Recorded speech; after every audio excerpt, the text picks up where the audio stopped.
Yes, people, welcome back to 1894 for a brand new video. It's the United versus City preview, the derby. Let's get into our thoughts. Okay, Luke, like I said, it is the derby. It is the big one. It's the one we all look for on the calendar as soon as the fixtures get released. Now, before we get into our own conversation, I just want to precurse this. Yesterday, we released our opposition fan view, the return of the opposition fan view on the 1894 channel. Do give that a watch if you want to get a preview from a Man United fan's perspective. But this video between myself and Luke, we're talking all things City going into the derby. Like I said, it's the one you look for on the fixture list. It's not just any game. Obviously, when you're in a title race or you're hoping to win a league title, Luke, 3 points are always massive. But getting one up on this crowd is equally as big, in my opinion. What do you reckon? Agreed. Yeah, this is the game. Look, I mean, obviously the home game itself, obviously, but the Old Trafford one's the one that I love the most because I feel like we actually win there more than we actually do at home anyway. Don't know why case, but I love this game. I mean, the derby itself is the most one game I care most of any other game on the fixture list. I'm confident going into the game that we can actually win, and I'm really looking forward to it. But as you say, with a derby, it doesn't matter what you're in, it all changes on that kind of day. It's anyone's game. Anyone's game. The saying goes, when it comes to a derby, form literally goes out the window. It really does. But then if you're trying to be analytic about it and look at City and look at United, so far this season, if we can't put 4 or 5 past this absolutely shocking Manchester United defence, I said this off camera, we do not deserve to be in a title race. We don't. I watched Maguire, I've watched Bailly. It looks like they're going to be without Raphael Varane. And as it stands at the time of recording, we've just put 4 past Bruges. Now, I know we had a bit of a rough period in terms of scoring goals against West Ham and Crystal Palace, but I'm happy to just write those off as off days because that happens. Every club does have off days. Liverpool has had them, Chelsea's had them, etc., etc. But this is a game where players need to realise it matters that bit more. You need to be at 5-10% better to get the better of your opposition, because you best believe that Old Trafford crowd will be so unbelievably riled up for us coming into town. We're not just their local rivals, we're also the champions of England, Champions League finalists. They would love nothing more than Ollie's average team to do a job on us. It will just make us look really bad, really embarrassing, genuinely.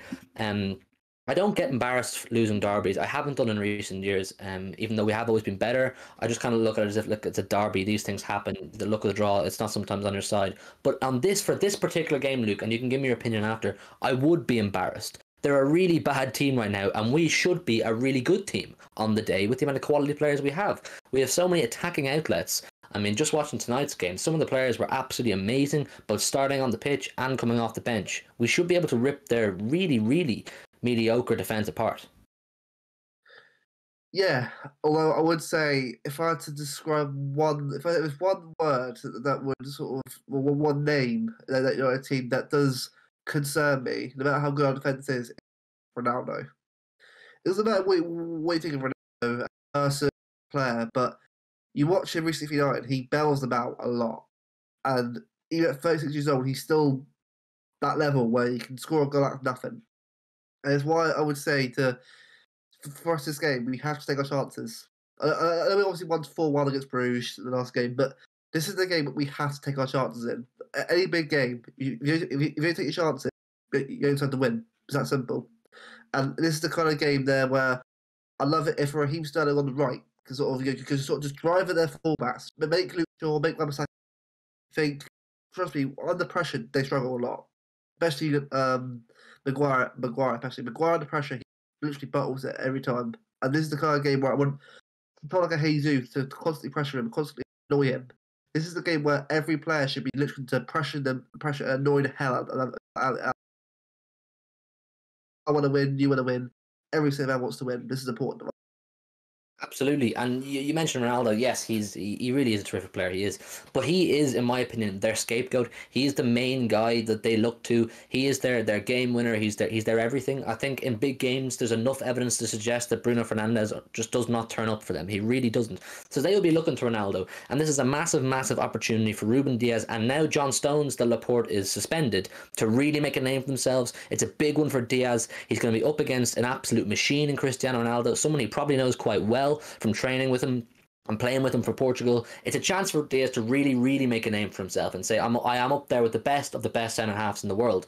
But in terms of us, yes, it's a similar thing. We have players who are doing quite well and progressing quite nicely. Obviously, we have our stars like De Bruyne and Foden, but this is a massive opportunity for the likes of Gabriel Jesus, who you mentioned, even Riyad Mahrez, another one for Bernardo, and Sterling, if he gets a chance, which I'd say he will at some stage, to really stake a claim and make a name for themselves and say, I do deserve to be in this City team and in the question for top players in Europe, because I can do it in the big stage. So it's a game for big players to stand up and put their hand up and say this is it, and it means something. I want to see passion from the City players. I think I will never discredit the City players for ability and setup. I will always say that they're good enough to beat anybody on their day. But the one little fault I have is on Derby Day, not enough passion and grit and aggression. I get they play with these players a lot on international duty and they probably played at former clubs together and whatnot. But as fans, we want that to all go out the window on Derby Day. We want them to forget about that. Crunch a player, do a Roy Keane, do a Fernandinho, make a massive hit. Let them know you're there. Get in early. Get the first hit in and intimidate them, because that's what derbies are about.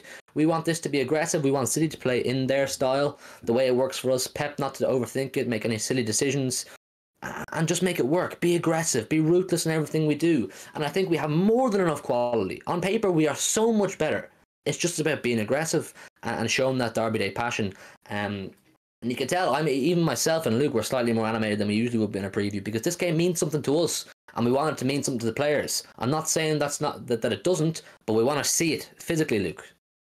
Yeah, honestly, I still remember even the same season that let's go back now 10 years. I always preferred when we beat United 1-0 in our 2011-12 season. Yeah, we won 6-1 at their place before, but that kind of 1-0 when company scored the header to help us go on to win the league that season, that meant more to me, because it was a massive derby game, one of the biggest one in terms of us winning a league title against them, and we won. That kind of passion from company as well. That's what I want to see from lots of Diaz. If Diaz scores, I want to see the passion. Same as company has. Every time he scored for City or in a derby, this is a game where a goal in this game is massive, and a game where you're a hero if you win a game for a club. I mean, if Sterling scores or anyone, if Grealish scores, another Old Trafford like he did for Aston Villa a couple of years ago, he'll be a hero. Any kind of form or sort of about his one great goal. So, as I said, this is the kind of game where forms. It's earlier on. Forms out the window. Game where you really claim for yourself and this team. Like, if I'm Jack Grealish, Riyad Mahrez, Raheem Sterling, or anyone who's not on Kevin De Bruyne, this is the game where you can back. All that form was different. And this is the game where they show how. Absolutely, this like I said, this is a game for heroes, mate. It's an absolute game for heroes. I think City fans over the years with successful teams, yes, we always remember good players and we remember great moments and good games, but the main thing that sticks out, I think, in all City's fans' heads is the player who stands up on Derby Day and does it against the Man United team, does it against the big boys. I know we used to be the underdogs, we're probably not so much anymore, but that's something that hits home with City fans. Players will stand up and show aggression to our biggest rivals. And we could say, Liverpool is the biggest rivalry, probably is on the football pitch in terms of footballing ability. But, it means a lot more to City fans to beat Manchester United. So like Luke said, absolutely agreed. This is a game for heroes. But it's also a game for staying calm and composed and sticking to our game, as well as being aggressive. It's balance. It's balance. Finding the correct balance to make our game plan work. It's an interesting one. It's very exciting.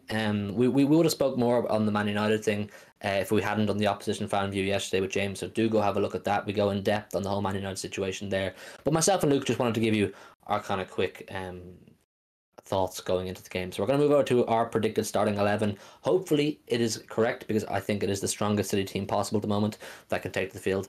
Let's get right over. Okay, so we're going to put our predicted 11 up on screen now. These are the 11 warriors that we have handpicked to take to the field against our biggest rivals, and hopefully they do not let us down. I think for a change, it was quite straightforward and pretty easy to select this team because it is the 11 best players that City have available at this moment in time. I know Pep is capable of throwing a curveball in there, it's very in his nature, but we think if he goes for his best 11, this is what it'll be. So in for Ederson goals, pretty straightforward. There's probably no one better than him in the business right now. Maybe other than Edouard Mendy, I must give him credit, he's pretty good. At left back, Cancelo, been absolutely phenomenal. He got a hat-trick of assists tonight at the time of recording against Bruges.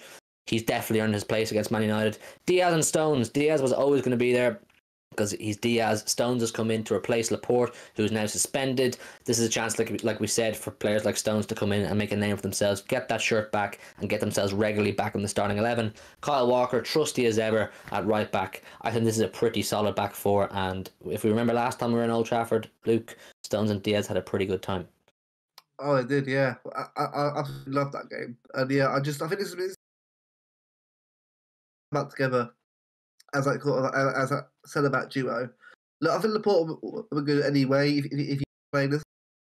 I think this is a big game for Stone to sort of stake his claim to start at the back again. And look, I mean, Walker and Cancelo, I think, have been the best. They've both excelled in terms of either scoring or assisting. So I think this is the perfect defence, right? It is. I have full trust in this defence. I fully expect Diaz to do his best to bully Cristiano Ronaldo physically. He's a younger man. He's probably in better shape, and he should have him for pace at this stage. A 37-year-old versus Ruben Diaz. Break it down. Yes, he's Cristiano Ronaldo. Just don't give him the room to shoot. Just don't give him the room to shoot, and don't allow him to beat you to headers, and you should nullify him. He shouldn't beat any of our back four for pace. In midfield, we've got Rodri. He's been really, really good this season, and we think he has earned the right to play. Of course, you'll have Fernandinho on the bench. If we're winning, say, 1-0 or 2-1 towards the last 5 minutes, Fernandinho is someone I would look to bring on just to steady the ship, tighten up the bolts, and ensure we get that win. But in terms of going forward and decent enough at defending, I think Rodri is the right man for this occasion. Hopefully can break down those very anticipated and expected counter-attacks from Man United. The likes of Rashford, who are pretty quick, you would imagine, will be on that. And then just in front of Rodri, we've got Bernardo, arguably our player of the season so far. Absolutely fantastic. I imagine we will have all the ball, and he's going to be a very creative outlet for us. And beside him, we've got De Bruyne in his natural habitat of midfield. De Bruyne has looked a bit off in recent weeks. Looked okay when he came on tonight against Bruges. Hopefully the little bit of rest will do him good going into the United game. And he is a big game player, De Bruyne, so I fully expect him to do something at least quite magical. Luke, this midfield is pretty strong, mate. Oh, it is, yeah. I mean, Rodri and Bernardo, but both of them have probably been our players this season. They've been absolutely brilliant. And look, as I said about De Bruyne, it's about form is temporary, class permanent. No matter what happens, he will always be that player that can change the game in a second. One ball, one shot on goal, he can do anything. So I think this is the perfect midfield for him. Bernardo's a workhorse, he can work hard and do dirty work if needed. Rodri's a great defender, also a great passer in terms of delivering the ball to De Bruyne or even to. And De Bruyne, obviously, as the player, sort of changing out of nothing. So yeah, this is the perfect midfield for me, mate. Absolutely. And then moving into the front three, we've got Grealish on the left, Foden up front, and Jesus on the right. Now, Grealish is an interesting one. I think he has struggled just a little bit in the City team so far this season. Not saying he's not good enough, not saying he's a bad player. I think it's just a matter of him adapting to Pep's system and getting used to playing at a higher standard of football than he was at Aston Villa. No disrespect, I just imagine the demands from Pep Guardiola are much larger than they are from Dean Smith. So he's just getting used to that. He's adapting, he's understanding the runs he has to make and the runs that his comrades make, as the players around him make. So he's getting used to that. But this is a great opportunity, like we spoke about Heroes, for him to make a name for himself on the big stage, on a derby day, score a goal, get an assist, do something great. We all know he's capable of it. Mind you, I'd love to see him start using his left foot a bit more, but even cutting in on his right, he is capable of doing something. And up front, someone very special, Phil Foden. I want to talk about something specific about him. You know what? We're talking all about this striker situation, not having one. I saw something tonight in Phil Foden that I haven't seen from any of our players so far. He was taking up instinctful striker positions tonight. He got his tap-in goal, he was making good positions, and he was doing his dropping deep as well. But he was getting in those striker positions, those tap-in positions, those goal-scoring positions. And I think he probably is, at the moment, the best candidate to play in that false nine role. He's really growing into it. He said in his post-match interview tonight that he's really enjoying it and he's loving learning how to play it.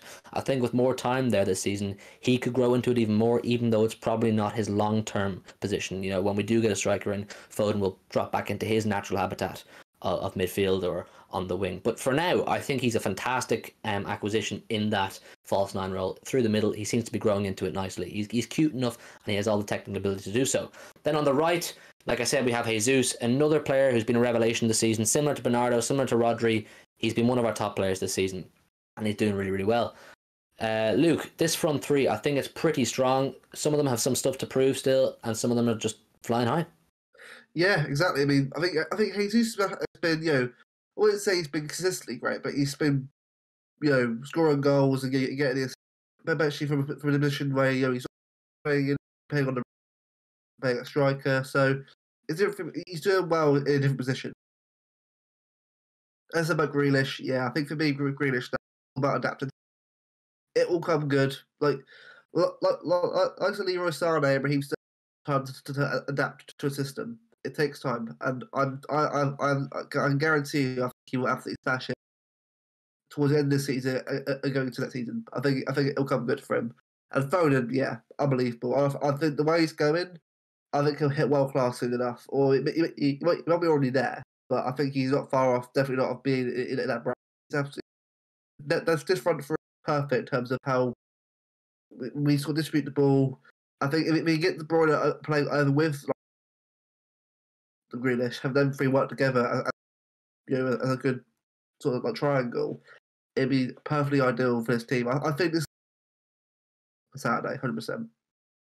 I think it'll be an interesting battle between our front three. If this is the correct front three that we've chosen to play, it'll be an interesting battle on both wings. Shaw is a pretty good left back, I must say. On his day, he was pretty good in the Euros. Maybe not as good so far this season, but he's capable of being very good. Him and Jesus be a great battle. But Grealish and Aaron Wan-Bissaka's biggest asset is his tackling and his defending, and he does know how to read wingers quite well. I will give him that bit of credit. So if he's in any way smart, he'll realise Grealish loves to only cut in on his right foot. If Grealish can show the cuteness and the ability to use his left foot and take him to the byline and go on the outside, I think Grealish will have a field day and get the best of Aaron Wan-Bissaka. But that all depends on how Grealish is feeling and what way he approaches it. Then, of course, Foden, like I said up front, I really fully expect him to give Harry Maguire an awful time. I do. Someone of Foden's level, watching someone or after watching someone of Harry Maguire's level as well in recent weeks, Foden should be able to turn this guy inside out and give him an awful time. Maguire is capable of making some really disastrous mistakes, and he has done a few times in recent weeks, and that's something players like Foden and even Bernardo, when he comes into the box, can really capitalise on. So I'm looking forward to seeing this battle, and I do expect our players to come out on top. So with that said, let's get into our score predictions. Arguably the scariest score prediction to make of the season, Luke, is the Derby one. You can go first. Okay, I'll go City win 2-0.